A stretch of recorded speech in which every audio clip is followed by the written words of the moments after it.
सांगली जिल्ह्यात तीव्र दुष्काळाचा परिणाम दूध उत्पादनावर झालाय।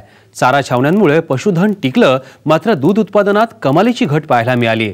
एका महिन्यातच 50,000 लिटरनं दूध संकलन कमी झालंय।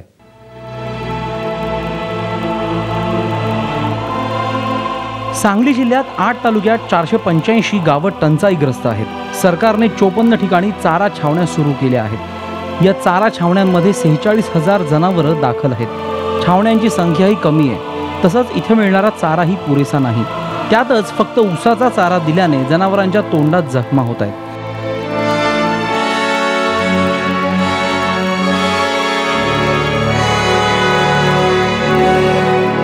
शिवाय वैरण, पेंड, पशुखाद्य इत्यादी पौष्टिक खाद्यही नाहीये।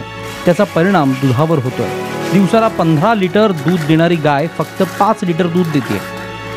जनावरांची आतल्या बाजूनी पाक दालपड बिलपड पाक फुटलेले जनावरांची आणि 2 महिन्यात 3 महिन्यात जनावरांचा गर्भपात व्हायला लागलेला आहे। सांगली जिल्ह्यात डिसेंबर 2012 मध्ये 14,24,000 लिटर दूध संकलन होतं। तेच आता मार्च महिन्यात 13,25,000 आलं आहे। जसे उन्हाळा चालू होतात तसं गाईचं म्हैस दुधाचं प्रमाण कमी यायला लागतं, त्यामुळं होतं। आणि काही भागामध्ये दुष्काळ असल्यामुळे आणि जनावरांचा शावणी झाल्यामुळे धाराचा प्रॉब्लेम होतो। अजून चारा आपल्याला जनावराला आरक असं भरडा द्यावा, वैरण द्यावी। पश्चिम महाराष्ट्राच्या विकासात साखरे इतकाच मोठा वाटा दुग्ध व्यवसायाचाही आहे।